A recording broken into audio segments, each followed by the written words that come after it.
It's always just between us, all right? It's great to have you on Between Us in 938 Live. I'm Angela Lim, and it's great to have you on the program where we're sharing relationship issues that matter to you and also inspiring stories from our everyday heroes. Now, speaking of everyday heroes, our heroes today are pretty young. We're talking about Rebecca Lin, who's co-founder of 50 for 50, a youth-led charity initiative here in Singapore. And of course, they bring in young change makers who support lesser-known charities and kind of raise awareness and funds for them as well. And today, the change maker in the studio is Michelle Chow, who is in support of the SAMH, and a representative from SAMH as well, Ang Po. He is here to share a little bit more about the organization and also some of the work that they do. Guys, great to have you on the show. Hi. Hello. Rebecca, tell us a bit more about 50 for 50. I know this is the final part of the series that we have for you guys, where you're bringing on young change makers who feel passionately about a certain cause. How did you come to find this whole initiative in the first place? Actually, it was because of taping.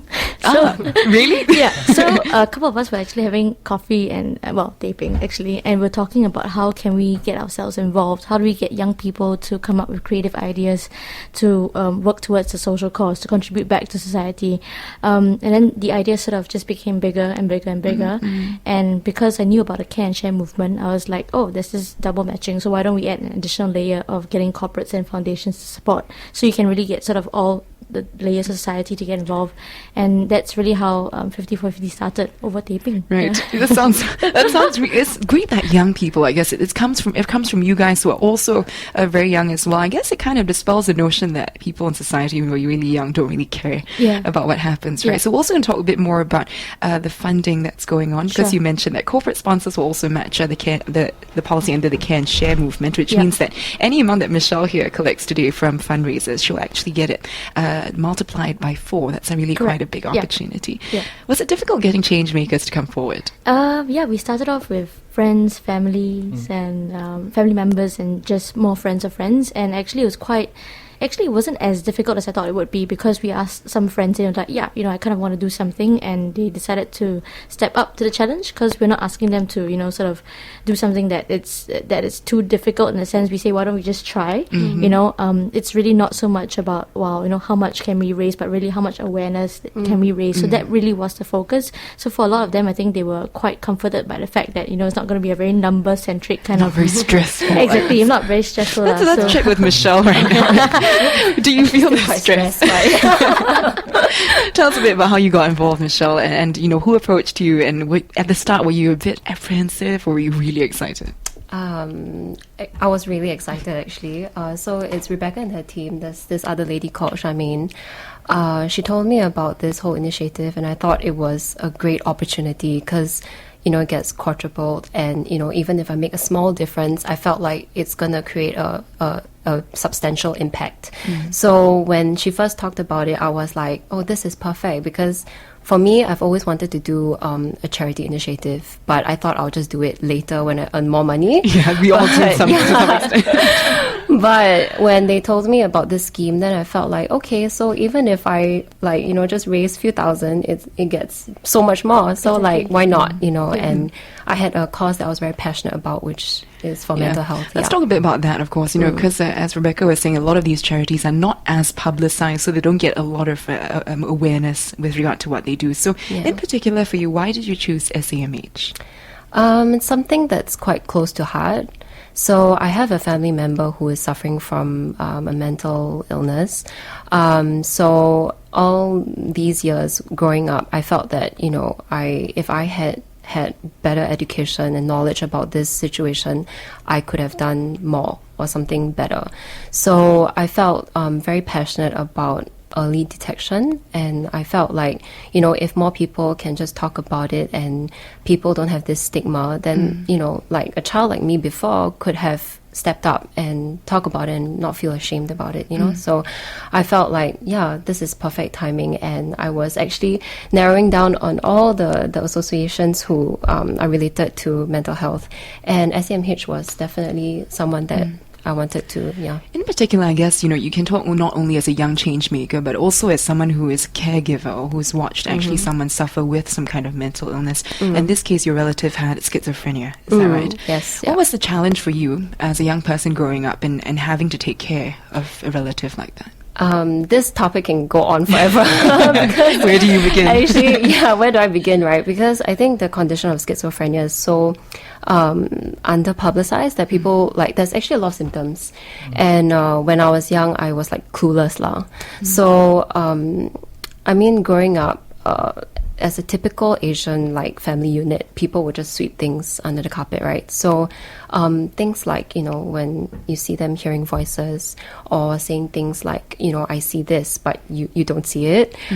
So they also hallucinate. So there were a lot of symptoms along the way, which just, my family wasn't too well read about this area as well. So the traditional things happen, like, is this person possessed, or Yes.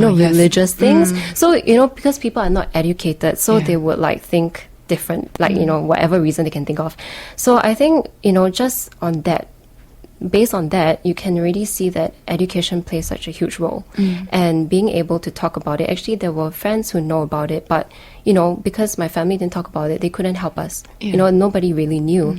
So I felt like, actually, as our generation grows older, I hope that, us, so-called Gen Y, we can actually slowly change that. And that is why I also feel so passionate about this Changemaker program, because it's all like youths below 34 years old. And it's like, I think it would really help society, like we should work together and set a good example. So I think, progressively we can change this stigma. Because the future definitely belongs to the young people, right? If we talk about it that way, and if we start changing, even one new person finds out a bit more about schizophrenia, it could be a member of the public, it could be a friend, and that really changes the way people see those who suffer from mental illness in general. We're going to find out a bit more from our representative from SAMH here with us as well. He's going to tell us a bit more about what the organization does, and if you're supporting Michelle in her cause, where the funds will go to helping a lot of your beneficiaries as well. We'll continue this conversation in just a bit. Rebecca Lim is co-founder of 50 for 50, a youth-led charity initiative, which Michelle Chow is a change maker in support of SAMH, and Ang Po Hee joins us as well to tell us a bit more about the organization. This conversation will continue in just a moment. Stay tuned here on Between Us. Reset your relationships in Between Us. Our soulful encounter is always just between us on 938 Live. Chatting today with my three guests, Rebecca Lim, co-founder of 50 for 50, a youth-led charity initiative, and Michelle Chow is a change maker in support of SAMH. She's currently trying to raise awareness and funds for this organization. Ang Po Hee from SAMH going to tell us a bit more about the organization now. So Po Hee, tell us a bit about what the SAMH does. I know Michelle mentioned earlier about the need to spread awareness. If people are educated enough to know about mental illness, things can change. So what is SAMH really built on, the idea behind it? Yeah, I think first of all, I want to make a distinction between SMH and IMH. People often actually confuse IMH with SMH. IMH is actually, a mental hospital, and SMH is actually a voluntary welfare organization. It was actually established in 1968. We have been around for 46 years.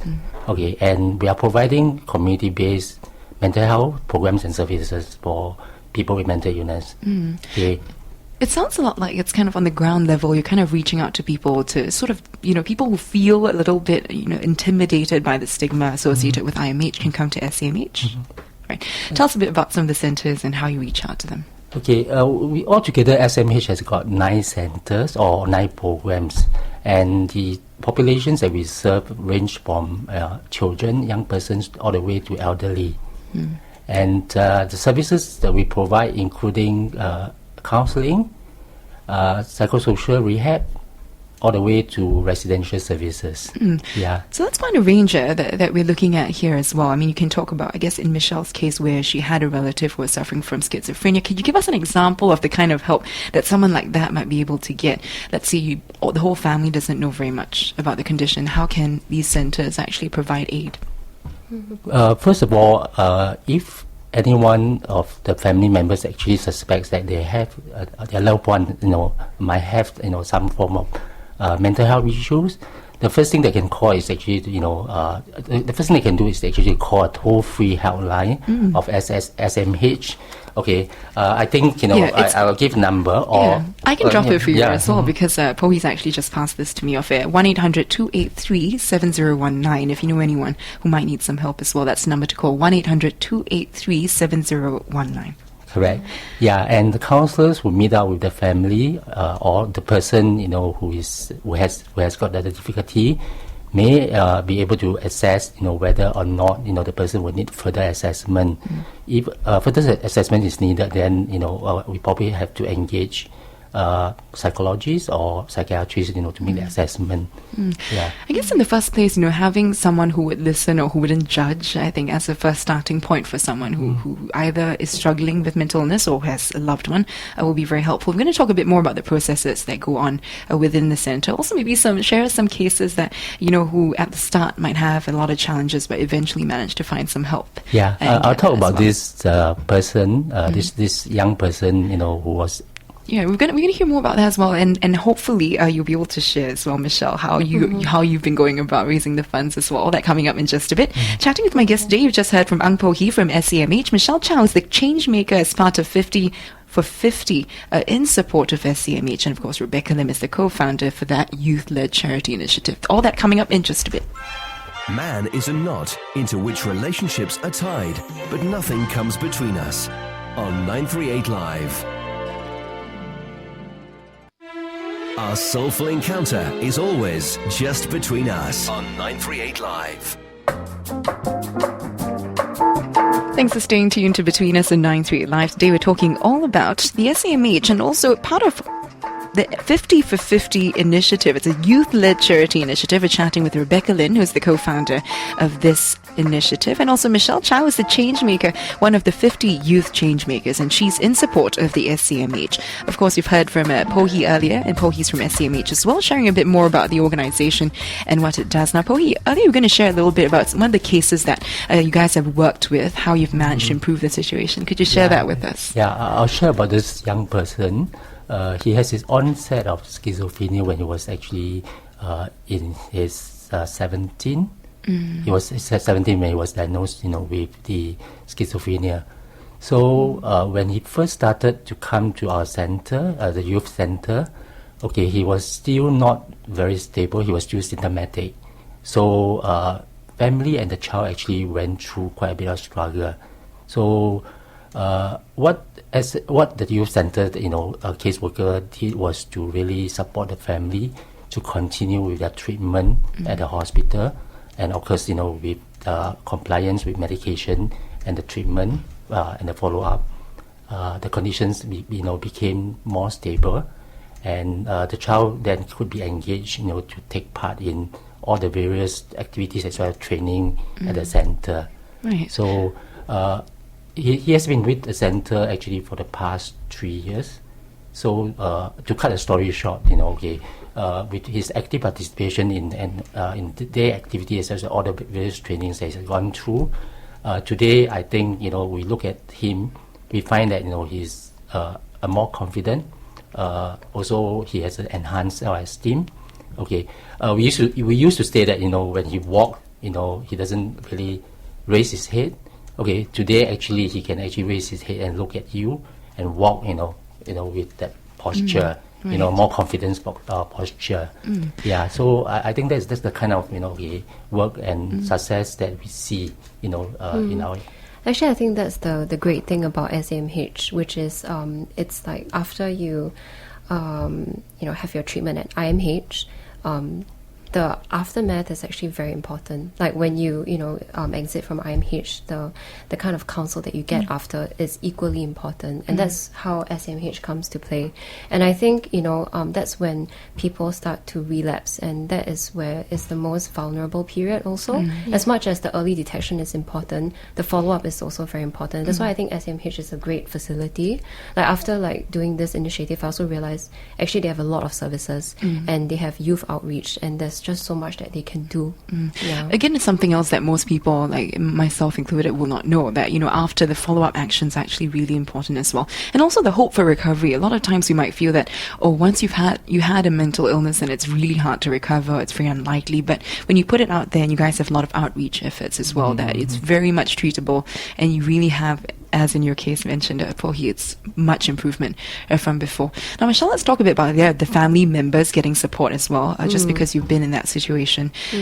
How important is it that, the people giving care to the patient is also getting information and support? Yeah, I think the issue of stigma, there's two kinds. There are two kinds. So one is, of course, the general public stigma, but also self-stigmatization. And actually that is a very crucial thing for us to all know, because it's not just even the patient or client, as they call it, but also the family. So, it starts from there.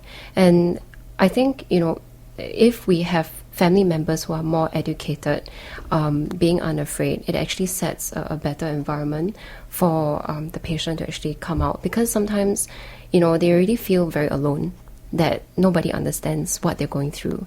And if you don't have that brain or that kind of mental condition, you really don't know what they're going through. So all you can do is really to be there and to actually provide that kind of comfort and safety and love. I think safety is key, not just love, because sometimes they will feel so scared and they don't know who to depend on. So I think that kind of environment is very important. And it starts from the family unit. Also, I guess self-care on the part of the caregivers is really important as well. It can get really emotionally very tiring, and sometimes you feel that you as a caregiver need support and help as well. So I guess that's where SAMH sometimes come in as well. Yeah. Family work is actually one of very important components in our SMH work. So we work a lot, with the family to support them to care for their child. So SMH has got, the psychoeducation program that educates the caregivers on, understanding the illnesses as well as how to manage and take care of the child. Sounds good. And also we're going to find out a bit more about some of the activities that Michelle's gotten the word out about. We can find out also about how you can contribute if you're interested in doing more for the people at SAMH. We're going to hear more from my three guests today. Rebecca Lin is co-founder of 50 for 50, a youth-led charity initiative, of which Michelle Chow is one of the youth change makers, 50 of them in support of different lesser-known charities here in Singapore. Michelle, of course, is supporting SAMH, and Ang Po Hee is from that organization, telling us a bit more about what they do for those who have mental illness. Find out more in just a bit. Reset your relationships in Between Us. Reset your relationships in Between Us. Chatting today with Rebecca Lin, co-founder of 50 for 50, youth-led charity initiative, of which Michelle Chow is a change maker in support of SAMH. Today we're talking to Pohi as well from SAMH about some of the services they actually offer. Now, before we go into that, Michelle, how are you doing in terms of raising the funds? Because we know it's not really just about funds, but awareness as well. Yes. But in terms of getting the money, you're going to quadruple it. So tell us a bit about how it's been going so far. Well, my approach is not really to do an event, because I wanted to do something that could continue even beyond this year. So I chose to use a website platform. So it's very simple. For the ladies, I think this will appeal more to the ladies, because it's actually a shopping site. Oh, for Christmas. Yeah. So there are like vintage things and also local fashion designer items, which actually I got to engage some of the fashion designers to donate their stuff. So they actually gave it to me for free, and then whatever that I sell, it will go straight to SMH. So you're doing a few things here. You are donating and you're also supporting local. Right. So very, you know, yeah. And getting loved ones gifts, or hopefully even yourself. Yeah, totally. Right. And then for the gentlemen, if you have nothing to buy, there's an option where you can pay $50 for 1 hour volunteer work, which will be committed by myself or my team. So so it's something for everyone. Oh, that's great as well. And, in terms of what the SMH needs, I mean, Pohi, anything else that you guys at the moment feel that is a challenge, and our listeners can actually chip in as well, apart from supporting Michelle's work? I think, like any other charitable organizations, what we need, is resources. Resources is not only the money. I think, resources in terms of, people coming forward, to render their assistance, in terms of, volunteering their time, and, providing social support, for those who are in need of it. Yeah. Right. In this sense, what kind of volunteer work are you guys looking at working on together, Michelle? Is there anything that you feel particularly passionate about? So they do have like courses that they offer to their clients and also to the public, which is great actually, because then the clients don't feel like it's just isolated to them. But you know, so I was thinking of teaching how to make jewelry, which was something that I quite a long time ago, and also like maybe piano and dancing. Oh, that's wonderful. Things that I can do, yeah. Yeah, because you're personally enjoying it as well Yeah. while spreading the joy. So I guess that's another thing, right? With volunteering, it's not really about you doing the same things. You can also explore your own personal interests and then kind of help enrich everyone else's lives as well. Now, on a final look, going a little bit to Rebecca now. I mean, as the founder of this whole initiative, and I guess it's been doing well because 50 different change makers making. I guess you guys have your internal targets for this. But Michelle, how are we doing right now at this point? Pretty good, but need more support nonetheless.